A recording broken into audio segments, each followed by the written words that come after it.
Ya, aku ya. Bismillahirrahmanirrahim. Assalamualaikum warahmatullahi wabarakatuh. Waalaikumsalam warahmatullahi wabarakatuh.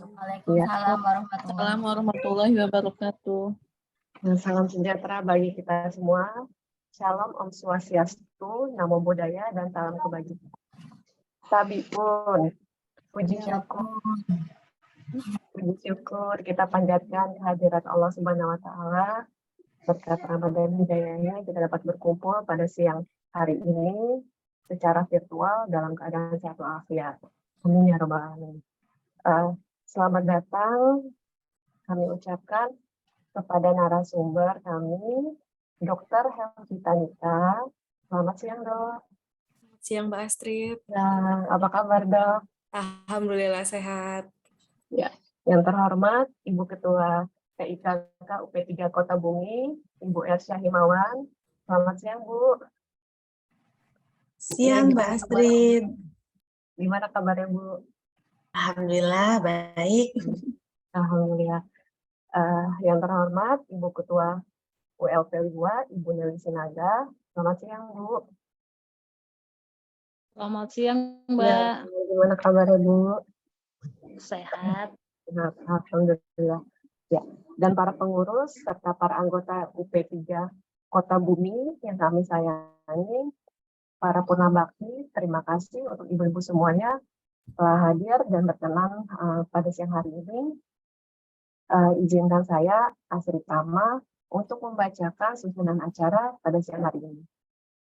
Yang pertama pembukaan, yang kedua pembacaan doa, lalu menyanyikan lagu himne dan marga IKK, yang keempat sambutan Ibu Ketua PIKK UP3 Kota Bumi, yang kelima sambutan Ibu PLP 2, yang keenam materi, yang ketujuh ada foto bersama, yang kedelapan arisan, dan yang kesembilan pembacaan laporan keuangan, yang pertama oleh seksi sosial budaya dan dilanjutkan oleh seksi pendidikan. Yang ke-10 ada door prize dan yang ke-11 penutup. Baiklah, untuk mempersingkat waktu, marilah kita melafazkan lafaz basmalah. Bismillahirrahmanirrahim. Bismillahirrahmanirrahim. Ya. Berlanjut ke acara selanjutnya adalah pembacaan doa yang akan dipimpin oleh Ibu Nasica. Kepada Ibu Nasica, kami persilahkan. Terima kasih atas waktunya, Mbak Astrid. Ya. Assalamualaikum warahmatullahi wabarakatuh. Waalaikumsalam warahmatullahi wabarakatuh. Selamat siang, Ibu-ibu. Marilah sejenak kita bersama-sama berdoa, bermunajat kepada Tuhan Yang Maha Esa, Allah Subhanahu wa Ta'ala, agar kegiatan pada hari ini diberkahi dan bisa berjalan dengan lancar. Islam, bagi yang berkeyakinan lain dapat menyesuaikan. Bismillahirrahmanirrahim. Allahumma sholli ala Sayyidina Muhammad wa ala ali Sayyidina Muhammad. Ya Allah, ya Tuhan kami, puji syukur kami persembahkan kepadamu atas segala limpahan karunia yang telah Engkau berikan kepada kami, sehingga kami dapat bersilaturahmi dalam kegiatan pertemuan rutin PIKK PLN UP3 Kota Bumi. Ya Allah, kami memohon kepadamu, jadikanlah acara yang kami laksanakan ini membawa hikmah dan manfaat, sebagai upaya kami untuk memperkuat tali persaudaraan di antara kami. Ya Allah yang Maha Pengampun, ampunilah kami dari kesalahan dan kehilafan kami. Ya Allah ya Rahman ya Rahim, berilah kami dan keluarga kami kesehatan dan keselamatan. Berkahilah kami rezeki yang halal dan manfaat. Jauhkanlah kami dari fitnah, mara bahaya, dan bencana. Ya Allah ya Mujibah Sya'ilin, kabulkanlah doa dan permohonan kami.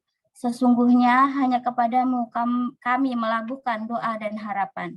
Rabbana atina fid dunya hasanah wa fil akhirati hasanah wa qina adzabannar. Walhamdulillahirabbil alamin. Wassalamualaikum warahmatullahi wabarakatuh.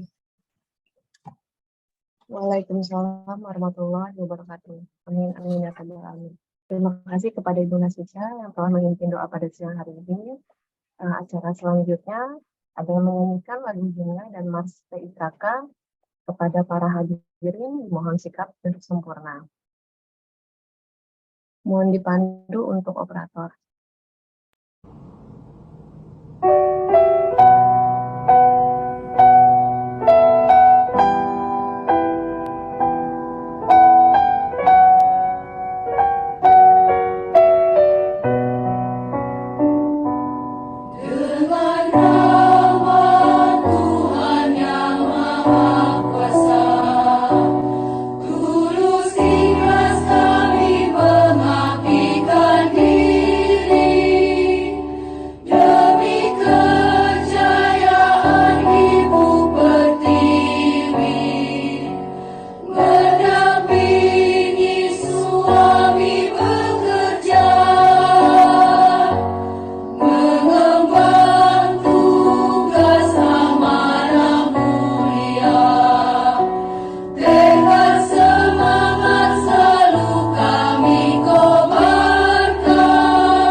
Ya, baik.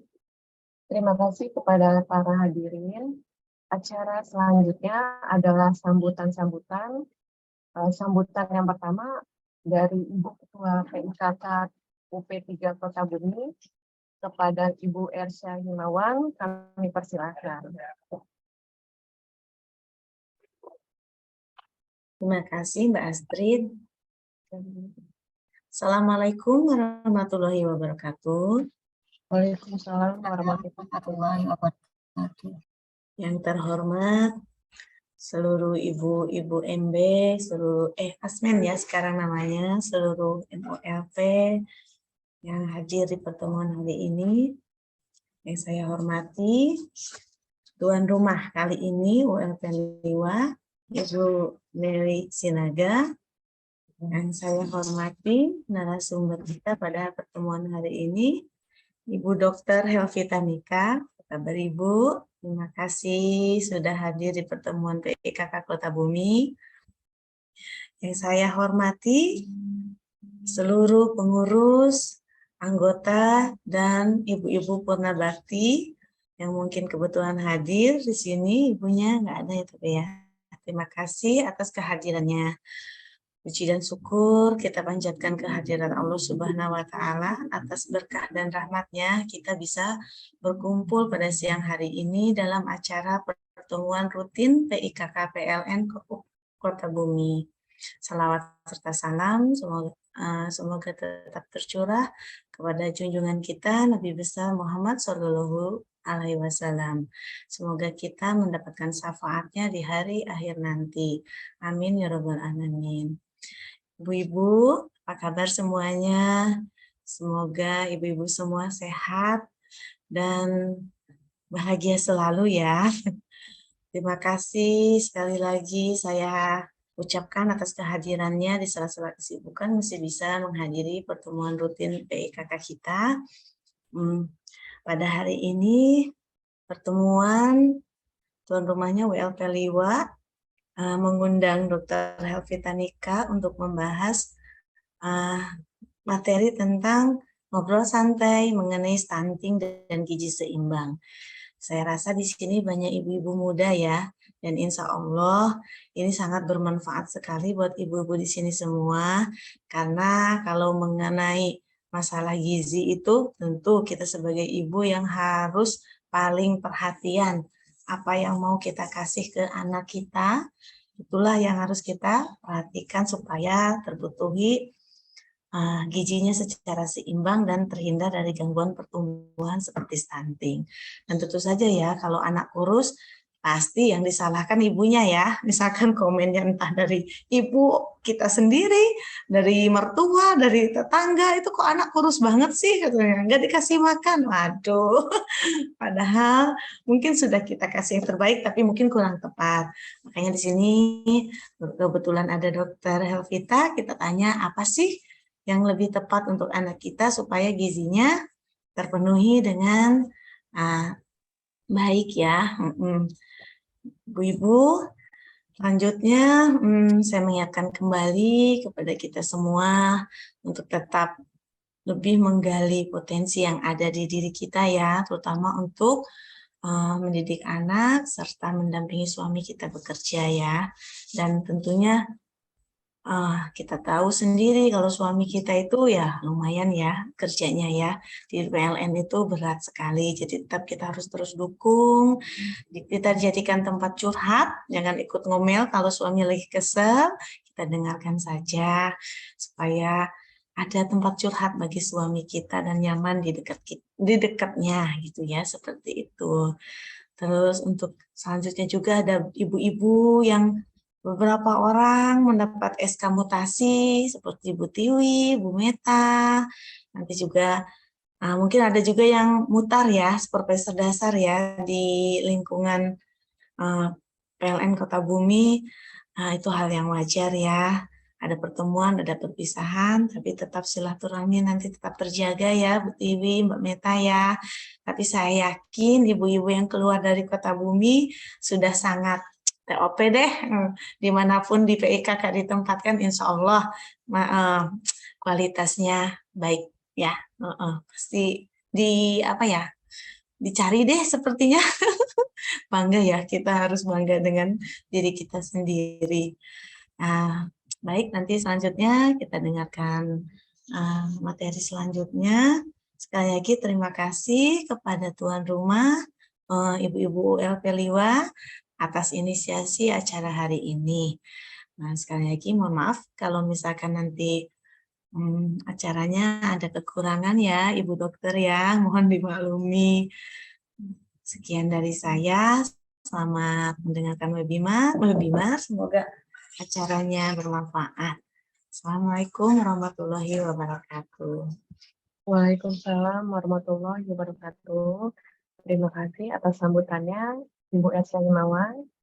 Selanjutnya adalah sambutan dari tuan rumah ULP Liwa kepada Ibu Deli Sinaga. Kami persilahkan. Terima kasih Mbak Astrid. Assalamualaikum warahmatullahi wabarakatuh. Shalom, Om Swastiastu, Namo Buddhaya, salam kebajikan. Yang terhormat Ibu Ersya Himawan selaku Ketua PIKK UP3 Kota Bumi. Yang terhormat Ibu Dr. Helvita Nika selaku narasumber kita hari ini. Yang terhormat ibu-ibu seluruh PIKK UP3 Kota Bumi. Terima kasih atas kesempatan yang telah diberikan untuk kami, ULP Liwa, menjadi tuan rumah pada pertemuan bulanan ini. Semoga dengan adanya kegiatan ini dapat menjalin silaturahmi untuk kita semua. Dan semoga materi yang disampaikan hari ini bermanfaat untuk kita semua. Dan saya mewakili teman-teman ULP Liwa meminta maaf apabila ada kekurangan dalam pelaksanaan kali ini. Terima kasih atas perhatiannya. Waalaikumsalam warahmatullahi wabarakatuh. Salam. Assalamualaikum warahmatullahi wabarakatuh. Terima kasih kepada Ibu Deli Sinaga atas sambutannya. Tiba kita ke acara inti pertemuan rutin PIKK PLN UP3 Kota Bumi, PIKK PLN ULP 2 dengan tema ngobrol santai mengenai stunting dan gizi seimbang. Senang sekali pada siang hari ini sudah hadir bersama kita Dr. Helvita Nika. Baik, saya akan bacakan biodata singkat Dr. Helvita Nika. Beliau lahir di Bintan 4 Oktober tahun 1991, alamat di Rumah Sadra C13, Teluk Kuantan, statusnya sudah menikah, riwayat pendidikan 2008 sampai 2014 di Fakultas Kedokteran Universitas Riau, 2006 sampai 2008 di SMA Negeri 1 Pekanbaru, 2003 sampai 2006 di SMPN Binsus Kota Dumai, tahun 97 sampai 2003 di SDN 001 Rintis Pekanbaru. Saat ini dokter sebagai dokter umum di Rumah Sakit Umum Daerah Teluk Kuantan dan sebelumnya sebagai dokter jaga, dokter MCU dan konselor laktasi di Rumah Sakit Syafira. Baik, untuk ibu-ibu semua bisa diperhatikan materi dari Dr. Helvita Nika. Setelah sesi ini ada sesi tanya jawab dengan dokter. Setelah sesi tanya jawab ada door prize juga ini. Baik, kepada dokter kami persilahkan. Baik. Assalamualaikum warahmatullahi wabarakatuh.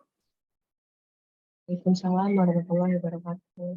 Kedengaran suara saya, Mbak Astrid? Iya, kedengaran. Terima kasih. Selamat siang Ibu Ersya, Ibu Nelly selaku Ketua PIKK PLN Kota Bumi dan PLN ULP Liwa. Hari ini saya berkesempatan untuk memberikan sharing mungkin ya Bu, bukan lebih ke menggurui, tapi lebih ke ngobrol santai aja. Materi yang diangkat itu mengenai stunting dan gizi seimbang. Mungkin ini terkait tanggal 25 Januari kemarin kita habis Hari Gizi Nasional. Jadi tema yang diangkat menjunjung tinggi untuk menurunkan angka stunting terutama di Indonesia. Oke, slide. Sebelumnya dari ibu-ibu, apakah sudah pernah dengar mengenai stunting? Ada yang udah pernah dengar atau baca di sosmed, di Instagram, atau di media-media sosial lainnya. Stunting ini mungkin sekarang sedang digalakkan oleh pemerintah karena angka stunting itu di Indonesia lumayan tinggi, yaitu sekitar 30%, di mana WHO sendiri menetapkan angka stunting tidak boleh di atas 20%. Jadi pemerintah lagi menggiat-giatkan mengenai menurunkan angka stunting. Sebenarnya apa stunting? stunting ini merupakan suatu keadaan atau akibat dari suatu masalah gizi pada anak yang terjadi secara kronis atau berlangsung lama. Hal ini bisa dikarenakan pertama, asupan makanannya yang tidak cukup, kedua, penyerapan makanannya yang tidak baik, ketiga, ada kondisi yang menyebabkan anak tersebut justru membutuhkan gizi dalam jumlah yang lebih, misalnya pada anak yang sakit. Dan kondisi-kondisi ini mengakibatkan pertumbuhan anak terganggu. Bukan hanya pertumbuhan fisik, tapi juga perkembangan otaknya, yang mana tentu akan sangat mempengaruhi kemampuan anak di masa depan. Hal-hal yang seperti itu yang kita cegah dengan mengetahui apa yang bisa menyebabkan stunting dan bagaimana cara mencegahnya. Oke, slide selanjutnya. Terus bagaimana kita tahu stuntingkah anak kita atau tidak? Nah, menurut WHO, stunting itu disebut juga dengan perawakan pendek, tetapi tidak semua perawakan pendek itu stunting. Jadi dikatakan perawakan pendek yang disebut stunting apabila anak kita diperiksa, kemudian diukur tinggi badan atau panjang badannya dibandingkan dengan usianya, maka nilainya akan lebih rendah dari standar deviasi, yaitu di bawah -2. Nah, angka-angka tersebut dimasukkan ke dalam kurva. Seperti yang dilihat di samping, ada kurva warna biru dan warna pink. Disesuaikan dengan jenis kelamin anak. Ada laki-laki dan perempuan. Jadi, anak itu dikatakan stunting pada pemeriksaan usianya di bawah 5 tahun. Jadi anak itu di usia 5 tahun apabila dilihat nih di sekitar teman-temannya, perawakannya lebih rendah dibandingkan teman-teman sekitarnya. Itu udah patut kita curigai atau patut kita periksa lebih lanjut apakah anak ini mengalami stunting atau tidak. Oke. Selanjutnya. Lalu, bagaimana kita mencegah stunting itu sendiri? Nah, anak itu dikenal dengan kehidupannya dikenal dari zaman dia janin hingga 2 tahun atau yang lebih kita kenal dengan 1000 hari pertama kehidupan. Sejak dia masih di dalam kandungan hingga ia berusia 2 tahun. Jadi kita mencegahnya dari mana? Pertama, dari saat ibu akan berencana untuk hamil. Kondisi-kondisi ibu sebelum hamil harus diperbaiki, terutama kondisi gizi. Paling utama 3 bulan sebelum hamil. Itu makanya setiap ibu yang akan hamil paling tidak sudah memenuhi gizi seimbang sejak 3 bulan sebelum hamil, terutama konsumsi proteinnya.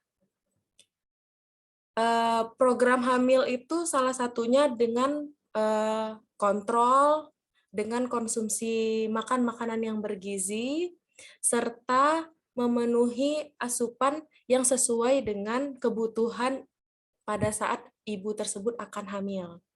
Jadi memenuhi gizi sebelum hamil juga termasuk pencegahan terhadap stunting. Kemudian apabila sudah terjadi kehamilan, maka kebutuhan gizi saat hamil juga perlu diperhatikan.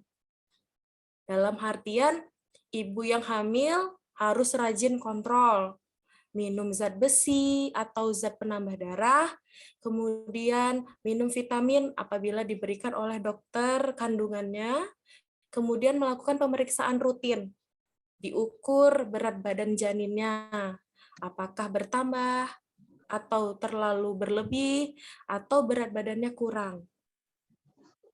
Memenuhi gizi sejak hamil ini menjadi potensi awal untuk anak untuk mencegah terjadinya stunting di kemudian hari. Kemudian anak lahir, pada usia dari lahir hingga 6 bulan, kita kenal dengan pemberian ASI eksklusif.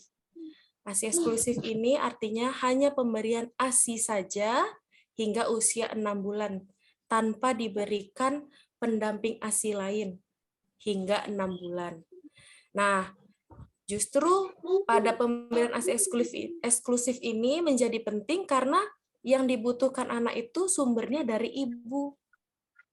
Nah, tabungan-tabungan ibu dari sejak hamil hingga pemberian ASI eksklusif itu harus mencukupi gizi seimbang agar anak dapat bertumbuh dengan baik. Mengapa demikian? Karena 80% perkembangan otak anak itu terjadi di 1000 hari pertama kehidupannya hingga usianya 2 tahun. 80% angka yang besar. Jadi apabila gizi anak tidak tercukupi di bawah anak usia 2 tahun, maka kita sulit mengejar di 20% setelahnya. Atau setelah anak di atas 2 tahun. Kemudian setelah 6 bulan, 6-8 bulan, anak akan mendapatkan MPASI atau makanan pendamping ASI.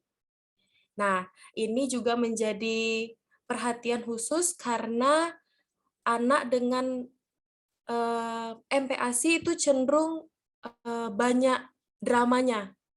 Artinya yang nggak mau makan, yang pilih-pilih makan, atau yang ibunya bingung mau kasih makan apa. Nah, seperti kita ketahui bahwa 6-8 bulan itu anak dengan MPASI makanannya adalah makanan lumat atau makanan yang teksturnya mendekati tekstur cair yang di blender atau yang dilumat halus. Nah, makanan pendamping ASI ini kan pasti sekarang banyak teori-teorinya.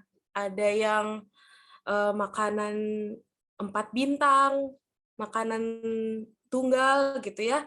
Tapi menurut WHO itu MPASI yang baik adalah MPASI yang memenuhi kebutuhan. Artinya ada karbohidratnya, ada proteinnya, ada lemaknya, dan sedikit sayur.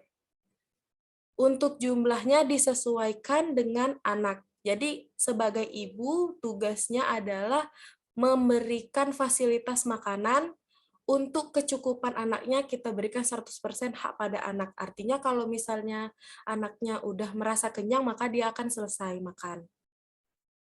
Oke, selanjutnya.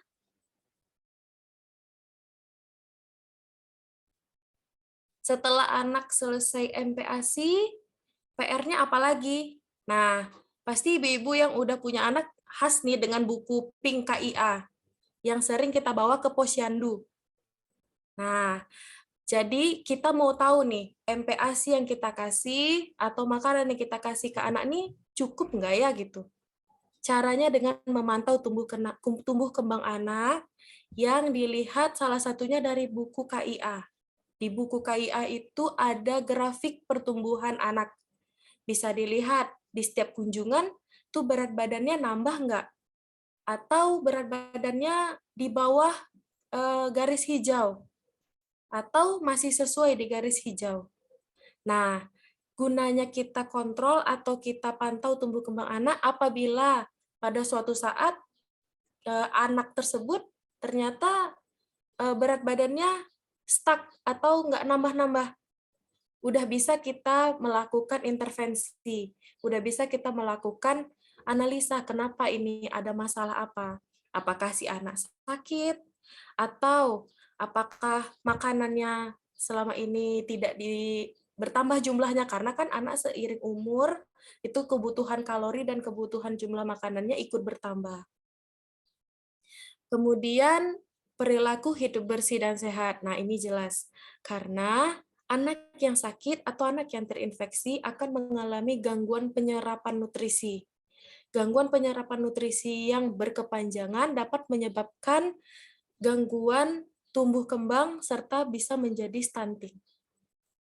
Oke, selanjutnya.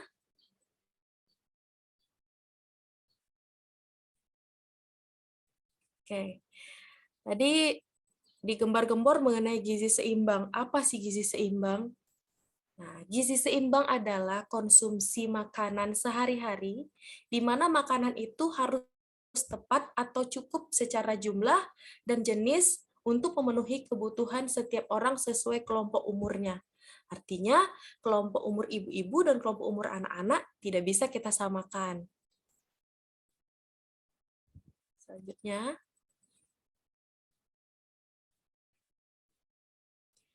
Kemenkes sendiri itu udah mulai mencanangkan gizi seimbang dengan tagline isi piringku. Nah, ada di slide selanjutnya. Nah, ini isi piringku. Jadi, gizi seimbang yang dimaksud itu adalah 50% dari isi piring itu terdiri dari buah dan sayur, serta 50% berikutnya itu terdiri dari karbohidrat dan protein. Nah, untuk mencegah stunting, dari mulai MPASI, itu sudah mulai kita memberikan protein, terutama protein hewani. Kenapa? Karena protein hewani itu memiliki asam amino yang tidak dihasilkan oleh tubuh anak. Sehingga anak bergantung pada itu untuk pertumbuhan dan perkembangannya. Apa aja contoh-contohnya? Seperti telur, daging ayam, daging ikan, susu, atau produk keju turunannya. Untuk protein nabati boleh diberikan? Boleh. Seperti tahu, tempe, dan lain-lain. Tetapi lebih diutamakan protein hewani. Selanjutnya. Nah, ini yang saya bilang, kalau tiap kelompok umur itu memiliki porsinya masing-masing. Nah, sesuai dengan kebutuhan energi masing-masing. Nanti ini slide-nya boleh diambil ya ibu-ibu untuk jadikan patokan dalam pemberian gizi pada buah hati kita. Jadi seperti yang terlihat di gambar itu kalau pada anak untuk porsi protein hewaninya cukup besar sekitar 35-30%. Karena seperti yang saya bilang tadi bahwa tumbuh kembang anak itu paling utama terjadi di 2 tahun pertama atau yang kita sebut dengan golden period-nya. Selanjutnya. Nah, jika ingin kita runut-runut lagi, itu kebutuhan kalori pada anak usia 1-3 tahun itu sekitar 1.100 sampai 1.200 per hari. Per hari artinya kita bagi lagi, misalnya anak makan 3 kali, berarti satu piringnya itu isinya sekitar 400 kalori. Apabila anak makan 2 kali, satu piringnya sekitar 600. Kita sesuaikan aja, apabila ada cemilan, maka dapat disisip di kalori per harinya. Untuk anak 4-6 tahun itu sekitar 1.600 kalori. Karena anak sedang aktif-aktifnya untuk berkegiatan, jadi kalori yang diperlukan jauh lebih banyak. Proteinnya berapa? Proteinnya untuk 1-3 tahun itu sekitar 26 gram per hari. Lebih kurang 2-3 butir telur kalau mau diubah ke makanan. 4-6 tahun sekitar 35 gram per hari, lebih kurang berarti 4-5 butir telur. Kalau untuk porsi ayam itu lebih kurang, kalau 1-3 tahun 26 gram itu sekitar 1-2 ukuran sedang. Kalau kita beli di pasar, potongannya kan lebih kurang sama. Nah, lebih kurang 2 potong sedang. Pada anak itu biasanya kita bagi di 2-3 kali makan per hari. Selanjutnya. Nah, ini apabila ingin mengetahui tabel kecukupan gizi rata-rata itu umur 7-12 tahun seperti yang terlihat di tabel. Selanjutnya, di slide selanjutnya ada penjelasan mengenai, nah ini contoh isi piring. Untuk kita dewasa tuh satu piring makan lebih kurang sekitar 700 kalori. Isinya apa aja? Misalnya nasi itu sekitar 3 centong nasi, ya bukan yang membumbung ya ibu-ibu, yang datar gitu. Kemudian atau kita misalnya makan kentang itu lebih kurang 3 buah sedang kentang, sedangkan untuk misalnya mie kering itu 1,5 gelas. Jadi kalau pada anak yang tadi kita mau pakai 400 kalori, kita bagi aja. Misalnya nasinya jadi 1 sampai 1,5 centong. Kalau untuk lauk pauk, misalnya hewani, itu pada ikan kembung paling banyak, paling bagus proteinnya, sekitar 75 gram, bisa disamakan seperti 2 potong sedang ayam tanpa kulit, atau 1 butir telur ayam ukuran besar. Untuk lauk nabati seperti tahu dan tempe disesuaikan dengan jumlah yang tertera.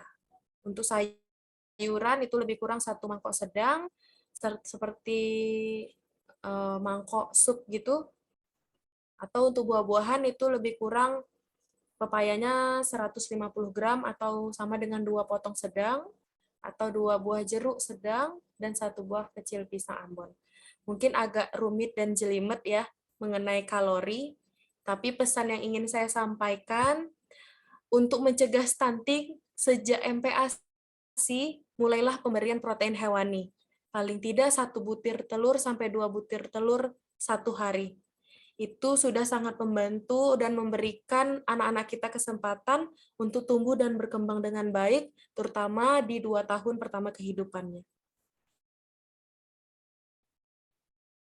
Oke, selanjutnya, mungkin saya tidak panjang-panjang, kita ke sesi diskusi nanti akan lebih terbuka, mungkin apa yang ibu-ibu ingin tanyakan, mudah-mudahan saya bisa jawab. Jika tidak, ya jadi PR bagi saya. Dipersilahkan kepada ibu-ibu apabila ada pertanyaan yang ingin ditanyakan. Saya untuk ibu-ibu bisa ditanya kepada Dr. Helvi Tarika jika ada pertanyaan.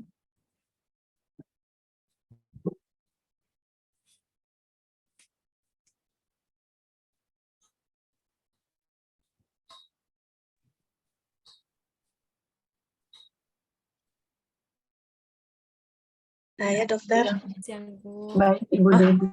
Gimana, Bu? Iya, terima kasih pemaparannya itu bagus sekali ya. Jadi bagi ibu-ibu muda ya, ini harus jadi perhatian, apalagi yang masih ingin menambah anak. Tadi dijelaskan sama Bu Dokter, kalau dari hamilnya saja sudah harus sehat ya Dok ya. Jangan pilih-pilih makanan. Betul. Jadi istilahnya dari hamil aja udah harus, apalagi yang mual-mual tuh ya, sebisanya tetap saja dikasih asupan ya Dok ya, biar istilahnya kualitas janinnya baik gitu ya. Betul. Bagus sekali. Terus untuk yang saya pertanyaan ini sekarang ini, anak-anak itu kok saya dengar berita yang sering itu loh Dok, diabetes ya. Mungkin selain kurang gizi itu kok anak-anak kecil itu sudah diabetes gitu ya. Mungkin terlalu banyak manis ya Dok ya. Itu gimana Dok? Misalkan berapa sih ya yang harus kita masukkan ke anak itu untuk kadar gulanya supaya yaitu terhindar dari penyakit diabetes itu Dok. Iya, makasih Dok. Terima kasih Bu Elsa pertanyaannya. Iya, memang lagi tren kayaknya ya Bu, anak-anak dengan penyakit degeneratif sebenarnya itu termasuk. Jadi pada anak itu kalau kita bicara mengenai diabetes, umumnya kita bagi menjadi 2. Yang pertama, diabetes tipe 1 dan diabetes tipe 2. Diabetes tipe 1 itu pada anak memang lebih mudah dideteksi karena onset kejadiannya lebih cepat. Itu permasalahannya yang paling utama adalah memang pada organ pankreasnya, Bu. Jadi bukan karena asupan gulanya yang berlebih, tapi memang ada kegagalan dari sistem organ tubuhnya, bawaannya dari lahir, yang menyebabkan dia mengalami diabetes. Tapi kalau untuk asupan gula pada anak, memang sampai kita besar pun, sampai kita dewasa pun sebenarnya asupan gula harus dibatasi. Jadi pada anak itu menurut IDAI, Ikatan Dokter Anak Indonesia, itu asupannya lebih kurang 1 sampai setengah sampai 1 sendok makan per hari. 1/2 sampai 1 sendok makan per hari, sedangkan untuk garam itu lebih kurang 10 miligram atau sekitar 1 sendok teh. Jadi kalau kita mau kasih minuman manis atau bikin kue cemilan sendiri di rumah, ya mungkin bisa ditakar-takar mengenai gulanya. Apalagi sekarang sudah banyak eh, pengganti gula seperti produk-produk seperti stevia atau pemanis alami yang sifatnya tidak membuat insulin pada anak itu meloncat naik sehingga mengganggu untuk asupan yang selanjutnya. Mungkin yang paling jadi PR kita cemilan kali ya, Bu. Karena jajan-jajan di luar kan kita nggak bisa takar untuk gulanya dan garamnya gitu. Ya sekali bolehlah menyenangkan anak kita gitu ya.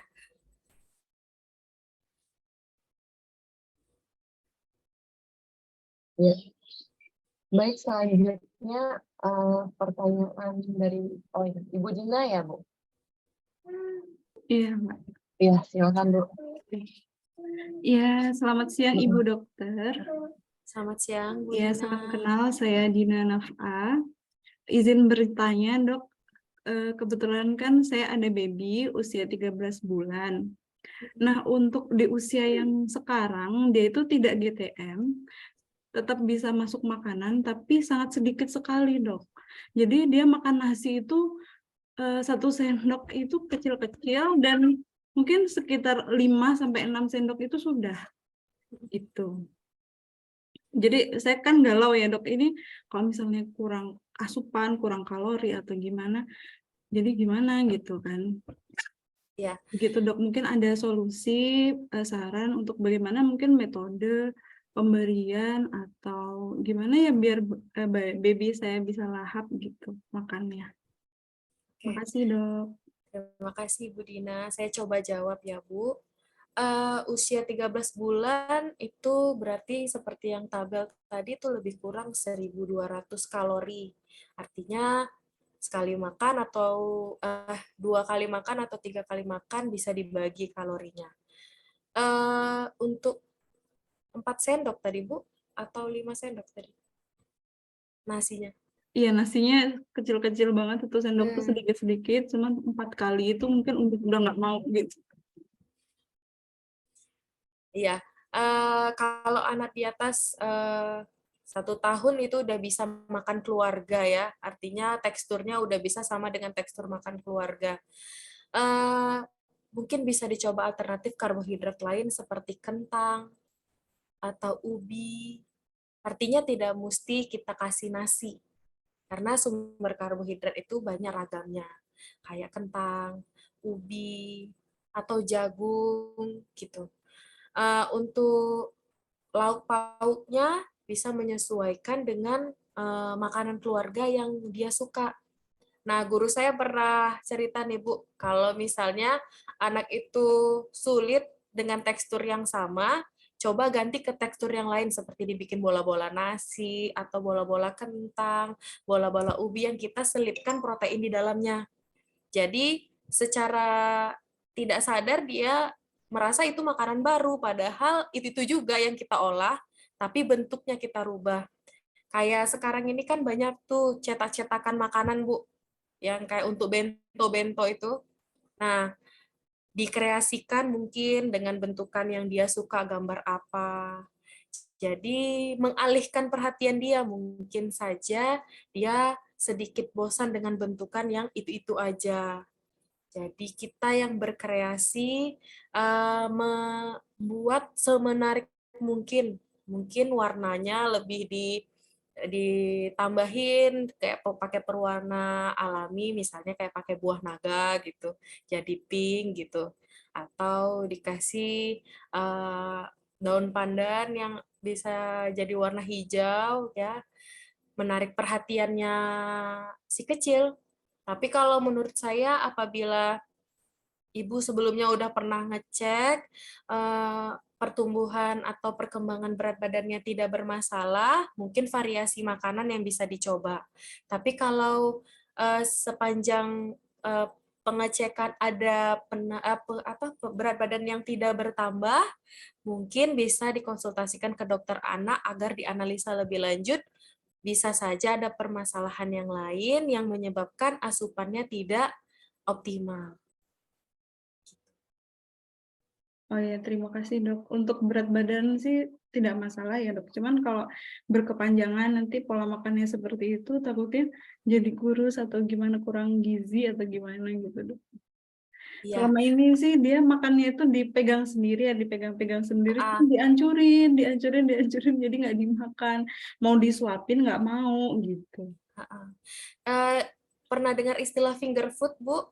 Iya, iya. Beberapa hari ini Jadi saya kasih.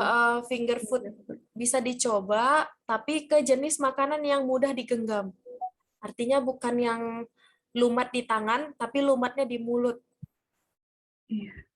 Jadi membantu dia untuk lebih mengenal tekstur yang lebih keras, serta membantu dia untuk lebih koordinasi antara tangan, otak, dan mulutnya. Jadi membantu dia untuk gerakan motoriknya juga. Iya. Mudah-mudahan dokter. ada perkembangannya. Iya. Terima kasih dok. Sama-sama, Ibu. Baik dok, ini ada pertanyaan di kolom komentar dari Bu Meta Adi. Izin bertanya dok, stunting itu faktor dari bawaan atau faktor lain ya? Bisa dijawab dok? Ya, terima kasih Bu Meta pertanyaannya. Stunting itu bukan faktor bawaan. Stunting itu adalah akibat dari permasalahan gizi atau asupan makan yang terjadi secara berkepanjangan. Jadi, stunting itu memang terjemahannya adalah perawakan pendek. Tapi tidak semua perawakan pendek itu stunting.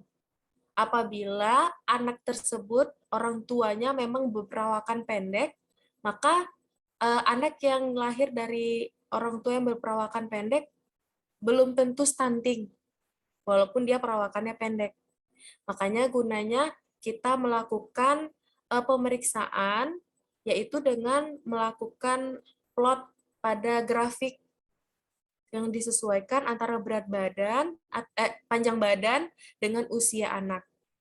Nah, kalau anak itu stunting, apakah bisa normal lagi? Stunting ini seperti yang sudah saya katakan itu adalah akibat. Jadi, kalaupun kita mau mengejar tinggi badannya, kita harapkan sampai seperti anak seusianya, mungkin agak sulit. Tapi yang bisa kita lakukan adalah mengejar untuk tinggi badannya itu sesuai dengan tinggi potensial genetiknya.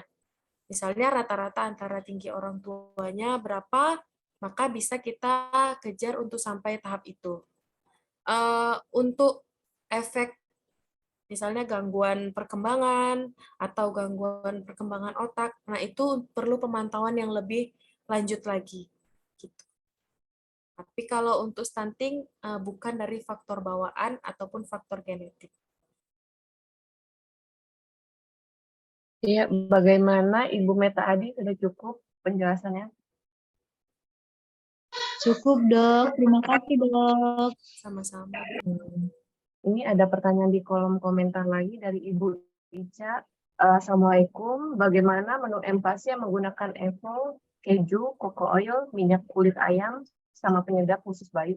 Apakah harus ada ya dok? Soalnya saya anak 2 kemarin menu empasi sesuai dengan menu orang dewasa, tapi tanpa garam, gula, dan penyedap. Hanya pakai bawang merah, bawang putih, dan aromatik alami lainnya. Ya, Waalaikumsalam Ibu Ica. Kalau menu MPASI seperti yang sudah saya jelaskan tadi, yang penting itu pertama MPASI-nya itu dilakukan tepat waktu. Artinya tidak terburu-buru seperti di bawah usia 6 bulan karena akan mengganggu pencernaan si bayi. Pencernaan bayi belum siap diberikan MPASI di bawah bayi usia 6 bulan. Jadi memang harus pada saat usia 6 bulan. Namanya makanan pendamping ASI, ASI tetap diberikan dan makanan pendamping ASI juga diberikan. Kemudian karena pendamping ASI ini harus cukup karbohidratnya, cukup protein hewaninya, protein nabatinya, serta lemak dan sedikit sayuran. Untuk penggunaan EVO, keju, coconut oil, minyak kulit ayam, sama penyedap khusus bayi, itu tidak harus. Artinya, dapat menggunakan atau seperti makanan di rumah, cuman kita sesuaikan teksturnya. Kalaupun yang di rumah cuman ada minyak, makan biasa ya tidak masalah. Tidak ada keharusan untuk menggunakan EVO, keju, coconut oil, minyak kulit ayam, dan lain-lainnya itu. Cukup dengan bawang merah, bawang putih, yang penting ada rasanya, karena anak itu bukan makan makanan yang hambar, makannya harus berasa, agar dia mau makan. Kita pun kalau makanannya hambar juga kita nggak mau makan, harus yang berasa gitu. Untuk penggunaan yang tadi EVO, keju itu, boleh digunakan? Boleh. Apabila ada fasilitas untuk menggunakan itu tidak masalah.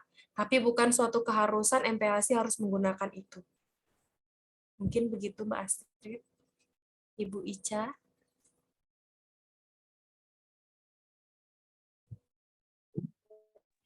Gimana Ibu Ica? Udah cukup penjelasannya?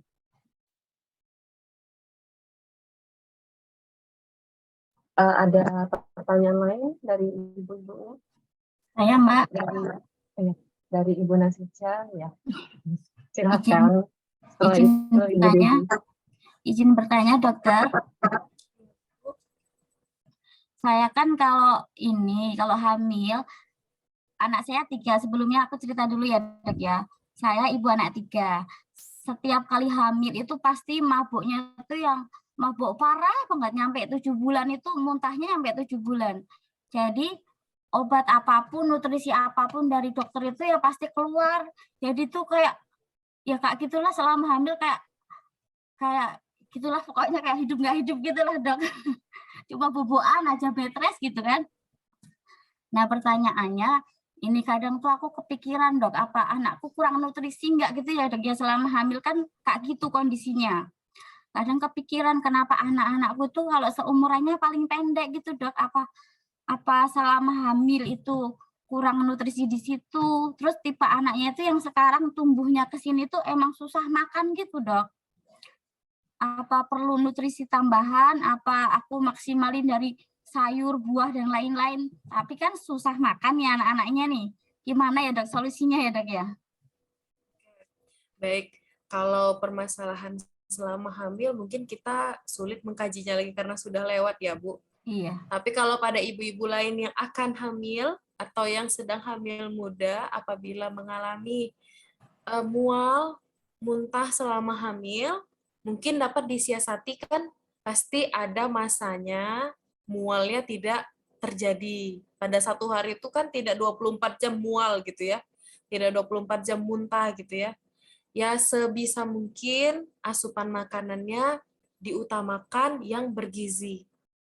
Artinya tercukupi proteinnya, tercukupi karbohidratnya, dan tercukupi seratnya. Kalau pada kasusnya anak Ibu Nasica, untuk menentukan dia ini ada permasalahan pertumbuhan, pemeriksaan yang paling tepat Bu dilakukan. Mungkin dapat ke puskesmas terdekat, atau misalnya aksesnya bisa sampai ke dokter anak, lebih baik sampai ke dokter anak. Jadi dilakukan pemeriksaan untuk kita ketahui permasalahannya ada di mana.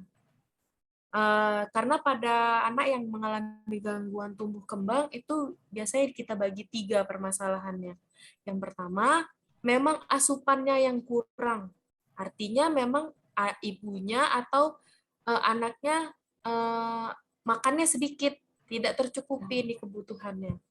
Yang kedua, misalnya pada anak yang penyerapan makanannya terganggu. Misalnya anak diare.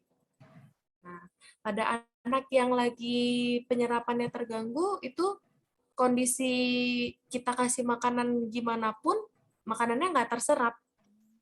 Nah, yang ketiga, atau misalnya pada kondisi kebutuhan energi anak ini memang tinggi gitu. Misalnya pada pasien atau anak yang mengalami infeksi kronis.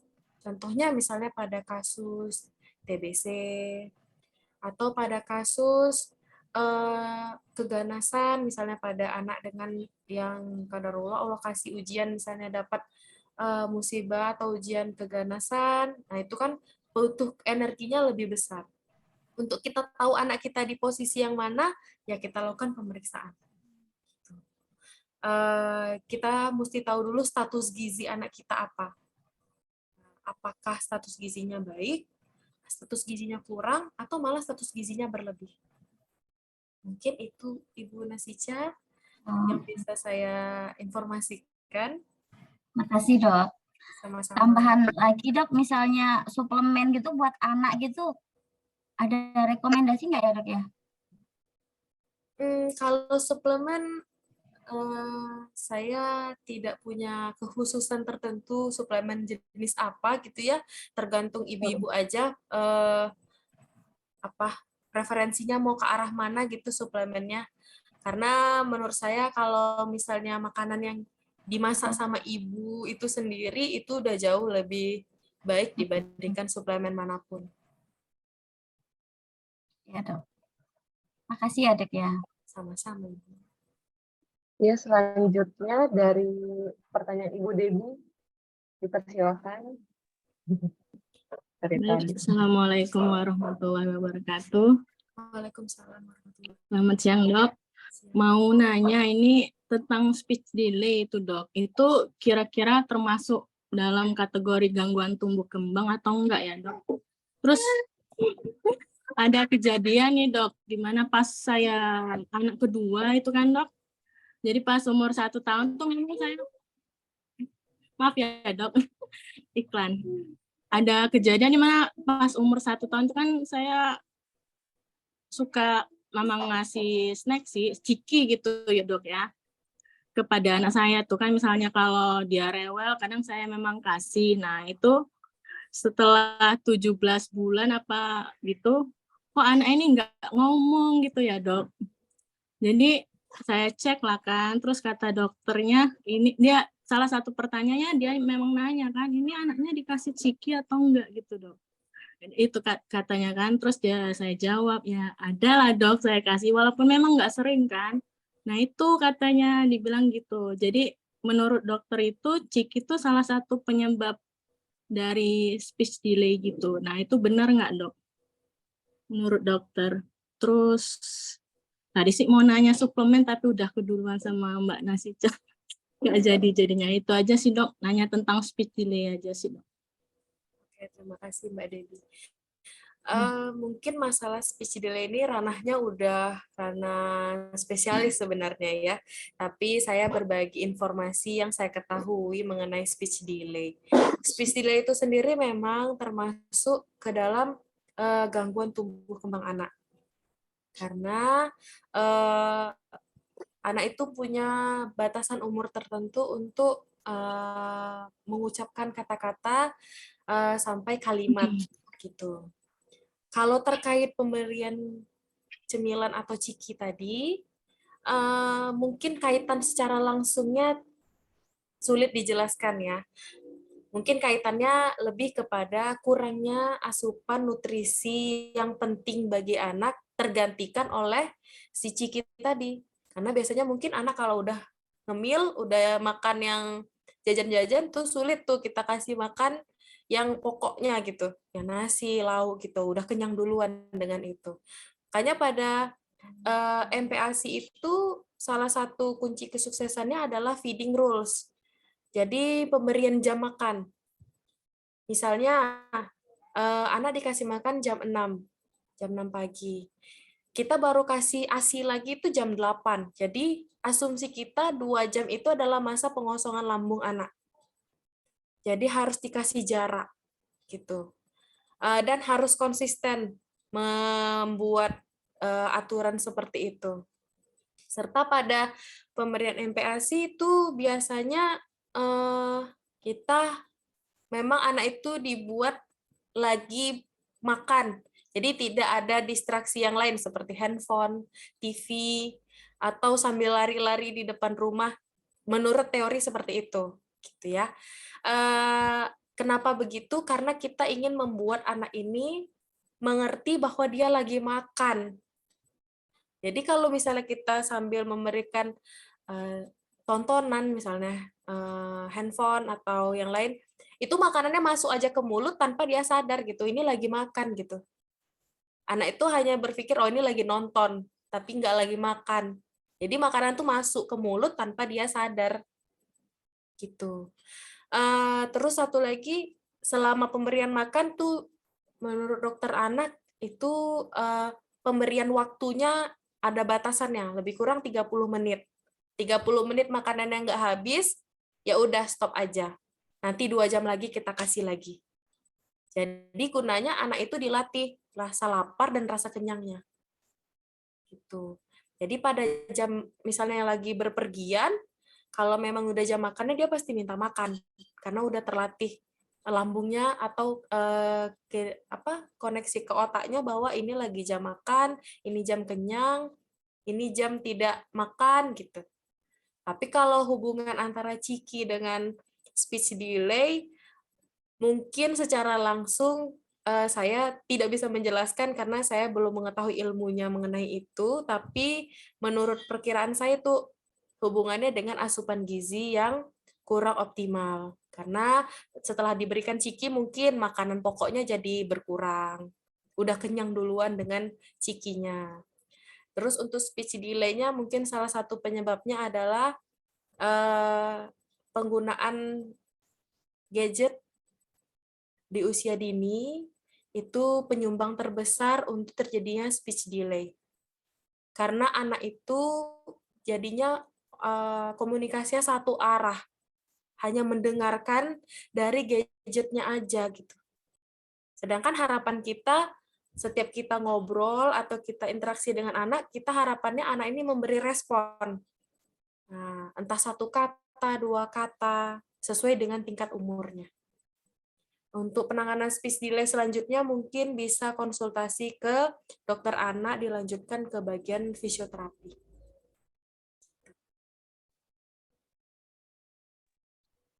Izin menambahkan, dokter. Ibu Ersa. Ya, terkait speech delay ini semangat ya Mbak Debbie, itu bisa apa ya, istilahnya kita periksakan seperti kata Bu Dokter ya, kita periksakan dokter tumbuh kembang, terus nanti ada stimulasi untuk anak yang akan membantu supaya dia mengatasi speech delay itu. Banyak stimulasinya. Kalau nanti di IG pun ada ya ibu-ibu gitu yang berjuang untuk mengatasi speech delay terhadap anaknya, dan insya Allah dia berhasil. Nanti Mbak Debbie saya kasih IG-nya ya. Tapi itu nggak usah khawatir. Terus tadi terkait gadget juga ya, tolong dikurangi untuk anak karena saya pun mengalami sendiri ya. Kalau anak terlalu banyak gadget itu sangat-sangat tidak baik ya. Komunikasinya benar hanya satu arah, dan intinya sebenarnya lebih banyak diajak ngobrol anaknya ya Bu Dokter ya. Jadi sering komunikasi 2 arah gitu, seperti itu. Sama dikuatkan rahang, otot rahangnya. Seperti kayak peluit itu, mainannya kayak peluit, terus dia supaya ngunyahnya banyak, peluit, terus apa itu namanya ya, sedotan yang berliku-liku itu ya Dok ya. Misalkan kemarin itu kayak seperti itu terapinya. Iya. Betul, Bu. Jelek ya. Iya, Seperti terima itu. kasih, Terima Bu. kasih ya. Semangat. Ini kebetulan Ya. itu pengalaman anak kedua. Ini kan di anak ketiga Ya. ini alhamdulillah saya memang ngurangin ciki kan Dok, dari pokoknya sama sekali kayak penyedap itu enggak, memang alhamdulillahnya di anak ketiga ini dia udah bisa ngomong sih Dok, udah umur 2 rame ya Dok.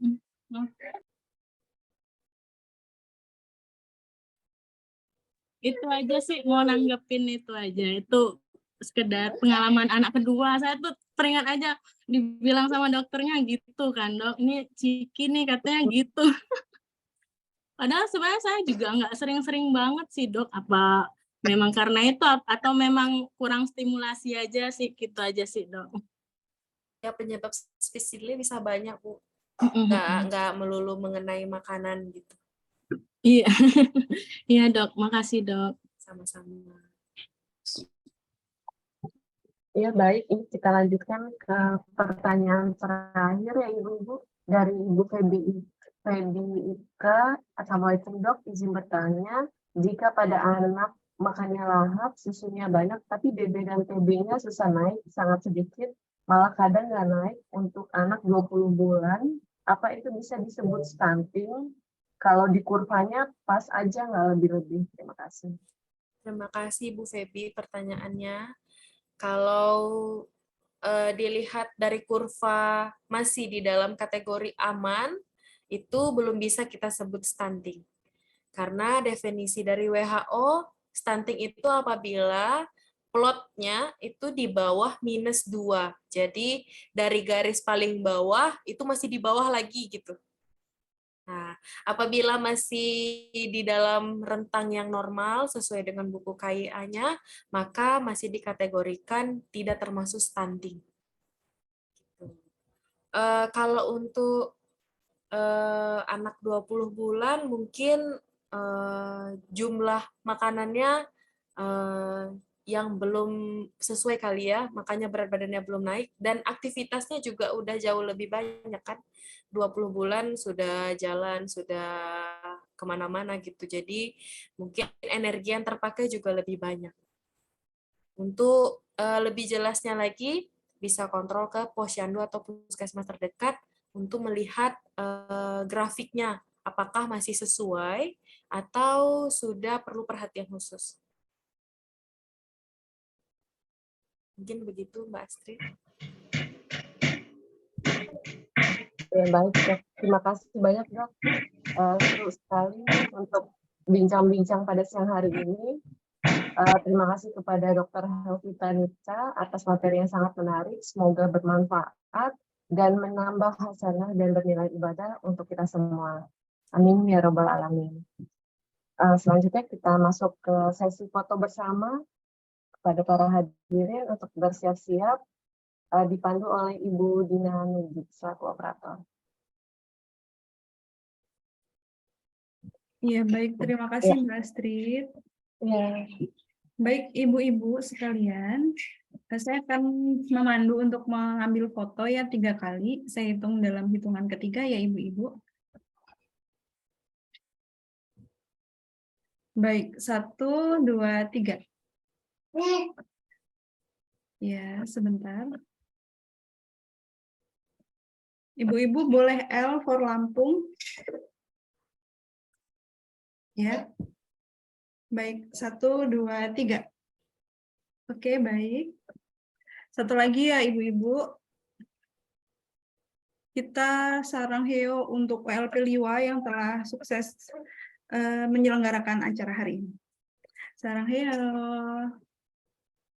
Iya, baik. Terima kasih ibu-ibu semua. Saya kembalikan kepada Mbak Astrid.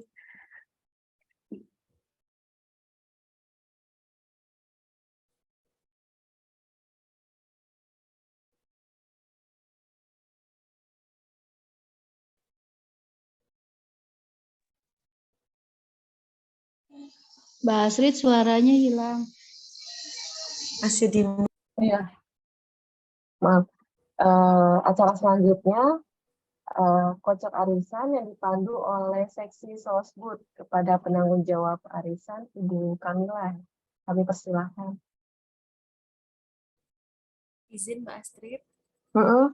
Untuk selanjutnya izin live untuk Oh, meetingnya ya. kepada Ibu Ersa dan Ibu Nelly. Terima kasih atas kesempatan yang diberikan kepada saya untuk sharing-sharing di pertemuan rutin PIKK-nya. Semoga semakin sukses ke depannya. Assalamualaikum warahmatullahi wabarakatuh. Waalaikumsalam. Terima kasih ya dokter. Iya, ilmunya bermanfaat buat kami semua. Makasih dokter. Assalamualaikum. Salam. Warahmatullahi wabarakatuh.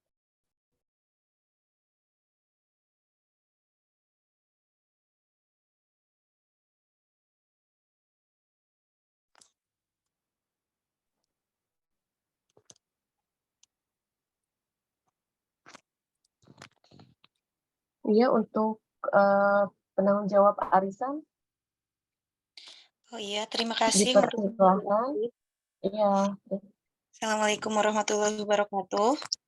Waalaikumsalam warahmatullahi wabarakatuh. Em, Gimana kabarnya ibu-ibu hari ini? Dan alhamdulillah Mbak. Baik, Mbak Mila. Di sini mendung, Mbak. Iya, semoga dalam keadaan sehat walafiat ya, ibu-ibu semua beserta keluarganya. Jika ada ibu-ibu atau keluarganya yang sakit, bisa kabari saya ya. Saya ini mau ngocok arisan untuk putaran kelima. Untuk putaran kelima ini yang keluar ini adalah 5 juta. Untuk yang 100.000 3 orang, untuk yang 200.000 1 orang. Maaf, boleh minta ditampilkan di layar untuk cocokan arisannya. Ini yang pertama, yang 100.000 pertama ya ibu-ibu. Pemenangnya adalah Ibu Lili Ivan. Selamat kepada Ibu Lili Ivan.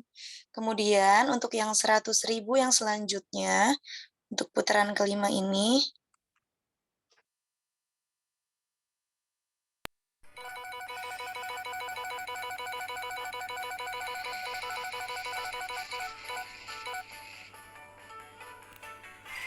Ibu Juliarino. Selamat kepada Ibu Juliarino. Kemudian yang selanjutnya, yang 100.000, kocokan yang ketiga,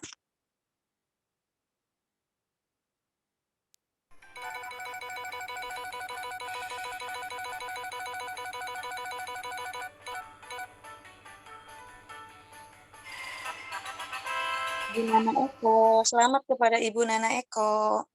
Kemudian yang selanjutnya, kocokan arisan yang 200.000.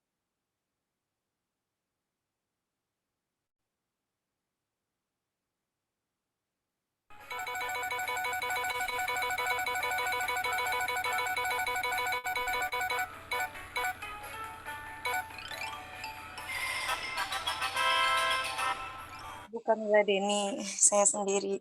Oke, terima kasih ibu-ibu. Selamat kepada para pemenang arisan. Semoga arisannya bermanfaat ya dan berkah. Untuk pemenang arisan nanti bisa langsung hubungi saya aja, langsung japri, dan kirim nomor rekeningnya ya. Sekian informasi dari saya. Wassalamualaikum warahmatullahi wabarakatuh. Waalaikumsalam warahmatullahi wabarakatuh. Terima kasih kepada Ibu Kamila telah memandu kocokan arisan pada bulan ini. Selamat kepada anggota yang mendapatkan arisan pada bulan ini. Acara berikutnya yaitu pembacaan laporan keuangan dari seksi sosbud dan pendidikan kepada penanggung jawab masing-masing bidang dipersilakan. Yang pertama dari seksi sosbud, Ibu Mila Deni, kepada Ibu kami persilahkan.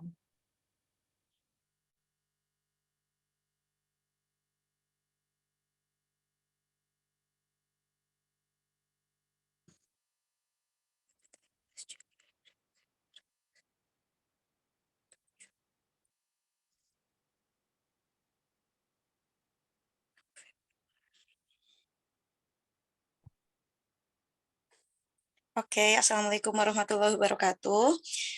Di sini saya mewakili Ibu Sriani untuk memberikan keterangan laporan keuangan di seksi sosial budaya karena Ibu Sriani sedang ada dalam keadaan berduka karena saudaranya meninggal. Kita doakan sama-sama semoga almarhumah diterima iman Islamnya dan diampuni dosa-dosanya. Amin ya Allah. Berikut laporan keuangan dari seksi sosial budaya, yaitu untuk 15 Januari itu saldonya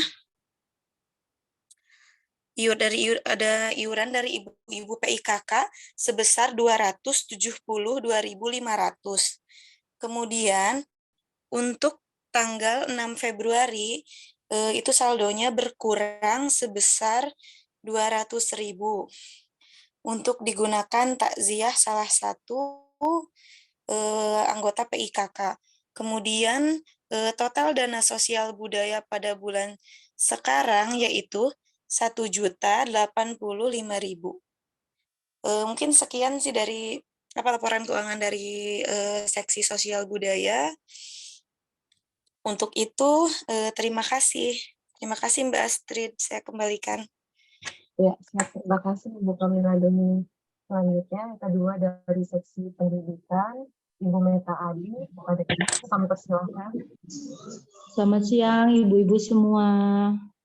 Ya, Saya bacakan laporan keuangan untuk seksi pendidikan di bulan Januari tahun 2023. Untuk saldo di bulan Desember 1.961.500. Untuk bantuan acara pertemuan bulanan ke ULP Bukit Kemuning sebesar Rp200.000 dan iuran masuk di bulan Januari 262.500. Saldo terakhir di seksi pendidikan ada Rp2.024.000. Terima kasih. Iya, baik. Terima kasih pada Ibu Meta Adi atas laporannya. Selanjutnya untuk pemenang door prize pada bulan ini akan saya umumkan. Yang pertama ada Ibu Dina. Selamat Ibu. Yang kedua ada Ibu Diki. Yang ketiga Ibu Ica. Dan yang keempat ada Ibu Nana. Ya. Selamat untuk para pemenang door prize pada bulan ini.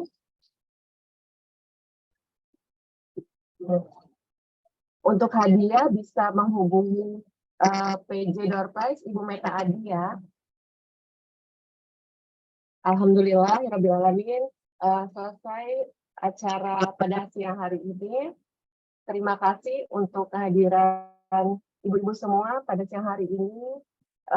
Saya selaku MC, mohon maaf jika ada kekurangan dalam perkataan. Pada Allah saya minta ampun. Terima kasih untuk semuanya. Wassalamualaikum warahmatullahi wabarakatuh. Waalaikumsalam warahmatullahi wabarakatuh. Waalaikumsalam warahmatullahi wabarakatuh.